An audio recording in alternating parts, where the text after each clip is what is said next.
Hey guys, welcome back. BDCKR here, and we're back with our weekly recap of all things Injustice. The current character challenge is static, and that is a 1 week repeat as always now. And the required characters for that are Flash, Green Arrow, and Green Lantern, who are all available at the bronze level. So this is just about the best for new and incoming players, with the exception of the Suicide Squad, which removes challenge requirements altogether. You're not going to get any better than this. The passive is Aftershock, which is immune to power drain, successfully blocking special attacks that generates power for static. He's got 1050 attack and 1050 health. And he was last available before we started tracking in our spreadsheet, so it's been at least like a year and a half at this point. Almost 2 years. Yeah. Now, it seems like he's got lower stats now. It's hard to remember back in the time, but his stats used to be pretty good. Yeah. And I don't know why it occurs to me now, but he was one of the earlier golds that had a couple of abilities in his passive. Yeah. So, like, two completely different things, right? He's immune to power drain, which is pretty good. And he generates power when you block a special. And we used to have a bit of fun with him where you could double his damage, and we'll link to those videos in the description. And part of me wonders if that still works. I mean, we haven't played with him for so long. Our last video on him was 2 years ago. Mm-hmm. You know what? I'm going to create a static playlist because it turns out that we probably actually have a lot more static videos than I realize. Yeah. So being immune to power drain is pretty good. In general, means that say you face Batman Ninja Catwoman, you don't have a problem. However, from what I remember, that means you don't get the benefit of LexCorp gear set reversing power drain because you can't be drained. Yeah. Reversing it doesn't just all of a sudden boost your power, you get none. And so the idea of generating power by blocking special is good unless it's unblockable. So what you really want to do is make sure you have enough gears to reduce the damage taken so that you can survive it. Mm-hmm. Another good feature on him is his special one stuns every time, even though there's no stun effect listed in his special description. And I'm pretty sure usually when you have an effect on a special, the damage is reduced to reflect that. Yeah. Or is it only on damage over time stuff? Because I don't know. What's cool is that... Well, it is for power drain and stuff too, for sure. That's true. So what's cool is his power... his damage is not reduced. He gets a really great effect, a stun effect on every hit, not on some hits, like I think Batman Special 1, right? Stuns sometimes or most of the time. So because of that stun, he is absolutely brilliant using the Cloak of Destiny, or on a team where someone else has boosted stun damage that you can tag in after you've stunned them. Yeah, that you can get guaranteed stun hits on. Right. I mean, to me, the toughest decision to take advantage of his passive is, do you make him tankier so he can survive blocked specials so that he can take the power and then do something? Or do you make his specials more powerful because you're expecting to get lots of power? Yeah. So, and usually I don't mention signature gears. Because they're normally not that relevant. Yeah, but I think surprisingly, his signature gear was one of the best. Charged Disc is actually really good on him, and because a lot of signature gears might have good effects, but they don't do. It almost doesn't matter that you need to put it on them. Yeah. So Charged Disc blocking stock stops 22% more damage, which serves the purpose of making him tankier. Yeah. He's got the area effect where and this is a static specific ability. Yeah. He can do 15% splash damage on his special 2, and he's got a 20% chance to reflect all specials while blocking. So, unlike other gears that reflect damage, where it means you take 50% of damage, you give them back 50% of the damage, I think his gear has the 20% chance to reflect all the damage. Yeah. And the 15% splash damage on special 2 is as good as the Fourth World Godly Mace. Mm-hmm. So this makes it blocking way more viable because you either take less damage or you hurt them, and either way it's good for you. Right, and it solves that sort of the two possibilities, right? Where do you make them tankier or do you lean into specials? In this case you do both. Yeah. So in the world of quick specials with Tantu Totem, unless you give him Tantu, you're looking at longer fights if you want him to be, a factor on the team. Or, well, I mean, technically, if you want his passive to be a factor, because with Tantu Totem, everybody can tag in as a specialist. Yeah. Unless somehow they've got a really crippled special too. And I think it's probably worth testing again, but I think his Special 2 triggers more than one damage over time effect if he's got the gears to do that. So that Special 2 does multiple hits, but many hits. So let's say the Ibis stick, you're supposed to do 10%. I think you do multiples of the 10% of burning damage, but because he does so much damage, a lot of times you can't tell because they're damage over timed out. Yeah. And so we can link. The last team we did with him was here, and with Rebirth Raven, and what that does is it takes advantage of one of his weaknesses, and I think his only real weakness is that his Special 2 does multiple hits. Special 1, you mean? Right. What am I saying? They both do the little taser zaps. Yeah. Zap. You're right. I totally misspoke. But not a lot of Special 1s do as many hits as his does. Yeah, his is almost like Green Lantern Special 2 with the... Oh, Raging Green Lantern with the shoot. Yeah. With the Gatling gun. Right. So that means if the opponent gets hit, they're not blocking. They're generating a bunch of power when you hit him with the Special 1. Now, it's great that they're stunned, but unless you do something on that stun, all of a sudden you're giving the opponents a chance to really hurt you. Yeah, you don't really want to do it on them unless you're pretty sure that you're going to knock them out before they get a chance to use all that power. Right. But that makes him a great teammate for Rebirth Raven, so she can steal the power. Yeah. Right. So there we go. This week's multiplayer reward is the Cloak, which becomes the Cloak of Destiny. And its abilities are crit boost, which is 50% more damage on crit attacks, 200% damage increase against stunned, and a 20% stun chance on tag in. Right. So this was last available in February of 2020. We are still looking at the breakthrough pattern, multiplayer reward pattern. We're both misspeaking today. It's been a long week. For similar things, it has been, yeah. And so we would expect next week to be Black as Night Flash. If the pattern holds. If the pattern holds, which it has for the past while. I don't remember how many weeks it's been now. We've lost track, but it's been, months of it holding. Right.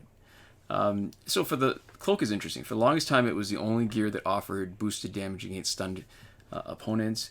And since Necron Scythe came out, it's an interesting comparison because they're both really good. It may not be as good as Necron Scythe, but it may be better in some ways. I mean, so Necron Scythe, there's two effects that happen when the opponent's health is lower than 15%. It has the same 200% increased damage against stunned, but it also works the same way against frozen. Yeah. And you get one resurrection with 65% of your your health on getting knocked out. After you've knocked out an If opponent. you've knocked somebody else, right? Yeah. So those are really interesting effects, but if you're looking at the key to me, which is the boosted stun damage, so Necron Scythe has a slight edge with the getting resurrection that only takes one slot, but Cloak of Destiny has an offensive, a damage output edge because it boosts crit damage. Yeah, so Necron Scythe is a good way of sort of making somebody a little bit more tanky at the same time. Yeah. And Cloak of Destiny is a better way of doubling down on offensive potential. Yeah, because, I mean, it is really cool. But, I mean, very rarely do we start talking so much about a gear that's not available this week. But I think it's an interesting comparison because these are sort of two major gears. Yeah. Because here's the thing. The Cloak's chance to stun antagonist is low. So for a character that doesn't have a built-in stun like Static or the ones that stun on tag in, then you don't get nearly as much benefit out of the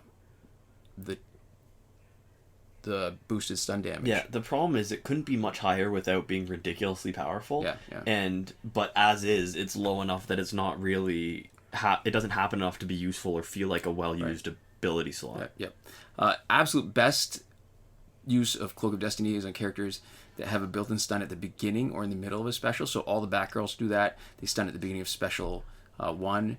Batman Ninja, Batman has a stun near the beginning of special 2. So they all can do a huge amount of damage. And we still do say that doing more than enough to knock your opponent is really just good for show unless you do a big amount of splash damage. So Cloak of Destiny is great with League of Assassins Knives to do splash on special 1 for the Batgirls, and Fourth World Godly Mace to do splash on special 2 for Batman Ninja Batman. Mm-hmm. Yeah. So there we go. Moving on to the store, we have the Flashpoint Batman pack for $26.99 Canadian. It does include 100,000 power credits. It does not unlock it in the store, and it is a crappy deal. Yes. So it's a clue to next week's challenge, and by a clue we mean there's like, I don't know what the exact numbers would be, but higher than a 95% chance that it's what next week's challenge is. But every once in a while they break from it. So no guarantees, but you're going to have a chance to get free copies and unlock him in your store as early as next week. Right. There's a Batman versus Superman character bundle, $25.99. It's $1 cheaper than the other one. Yeah. So you get Dawn of Justice Batman and Dawn of Justice Superman. You get the signature Dawn of Justice gears, not the regular signature gears, but the ones that were promoted when the Dawn of Justice characters were first released and they were trying to push it. Mm-hmm. Now, what's interesting about Dawn of Justice Batman that makes him almost worth buying is that he's never had a challenge, and other than cash packs, used to be a rare drop in his specific gold pack, and maybe I think he's available in the nth metal packs now too. Yeah, so he's pretty hard to get your hands on. He's a chase variant. Yeah. In our Survivor, we have the Suicide Squad companion gear set until the 23rd of September 2020. Right. So Phantom Zone, we've got it for one more week. Fight 62 is still broken. Last weekend's breakthrough was Zatanna, Flash, and Solomon Grundy as we expected. So based on the schedule, likely the coming weekend will be Raven, Superman, and the Arkham Knight. Mm-hmm. And if you want to check out the schedule for yourself, there is a link in the description to a Reddit thread from Devlin16 that goes over the complete breakthrough cycle. Moving on to the current glitches, just remember that every working glitch is explained in more detail in a video as part of the playlist that you can reach by clicking the eye in the top right corner of this video. We're only going to be talking briefly about what glitches work and don't work and some general stuff to remember when you're using them. So we are Android only, so we're only able to confirm these glitches for Android. We will be mentioning stuff for iOS, but we can't really take the same level of personal responsibility for any of that stuff because we just don't know. Right. So we start off by talking about the glitches that do not work. So there's currently no glitch for power credits that we're willing to endorse. Link is also in the description where we talk about it in season 6 episode 9 of our P and Q and C and A and T in more detail. And we say it every week. We're not going to get into it much now because we really talk about it sort of really at length in that video. Yeah. So in terms of other stuff, there is nothing to get repeated past multiplayer season rewards. There is nothing usefully exploitable for getting early multiplayer season rewards. There is no glitch to get through the Phantom Zone quickly, but we've pretty much refined strategies for how to get it done quickly down about as much as we think they're going to go. And there is no free energy without having to watch the video glitch because there is no option to watch the video in the first place. Yeah, I mean, we usually spend a lot more time talking about the working glitches. I'm going to skim past it today only because there's one thing I did want to mention. Okay. So getting Phantom Zone repeatedly still working. Challenge reset method has been confirmed to be working on the static challenge. And this is the new thing, and I probably should add this to the description to the challenge reset video. So if people are on Android 10, we've been getting a lot of feedback saying that they're having trouble doing it because they need to re-download more than a gig of data when they clear app data. And there's a possible solution. We are Android 9, so we can't test it. But viewer 10May Kakde mentioned a couple months ago, and it seems worth pulling up now because so many people have been bringing it up lately, that there are a couple of files in a Android/obb/com.wb.goog.injustice folder that if you put somewhere else and you bring it back into the folder after you've cleared your app data, then you can save a bunch of data charges. Yeah, and we don't expect you to understand that from what we've just explained, so we are putting that comment in its entirety in the description of this video. Right. So if you're on Android 10 and you need to re-download that gig plus every time, or even if you just need to re-download it every time and you're not sure what version of Android you're on, you're probably on Android 10, you can check out the description for a way of skipping the re-download and sort of trading that for storing more files on your device. Right. So we've cut and pasted a comment from viewer Jonathan Yang on how to reset the challenge on iOS. Again, we can't confirm it. Breakthrough glitch to let you play repeatedly is still working. Airplane mode /refund glitch is still working for packs with random drops, also known as loot boxes and last laugh tickets, but not for us on Android in the Phantom Zone Last Crystal. Mm-hmm. Time shifting still works in Android for unlimited survivor play and energy recharges. Just remember, bring your countdown clock back to normal before you finish. We believe that's the source of people not having their challenge show up on time and not having Phantom Zone show up when it's supposed to. And last but not least, in between the not working and working glitches, we have the promotion glitch where you can promote characters that are still locked. We have not been able to test this for so long now, for years. I don't even know how long it's been at this point, since update 2.14. But we've never tested it and had it fail, so we are keeping it in here on a technicality. Right. Yeah. And just to finish up, we have some people that we would love to thank, which is all the wonderful people who are supporting us on Patreon. So that is a huge thank you to Console Peasant and Edwoon, who are supporting us at the top tier Last Word, Mohammed Albshaiti at the Your Message Here tier, Shawn Farrell, Daniel Simonson, Aaron Maule, Michael DeVries, Brandon C., Irvin Ruiz, and Eddydoo, who are supporting us on the credited level, and Chris Wolff, Scarlet, Dani, Awesomegamer 241, Pavu RS, and Gavin Mallott at the gratitude level. Thank you so much for all your support, and thanks so much to all of you for watching. We'll see you next time. Komoda.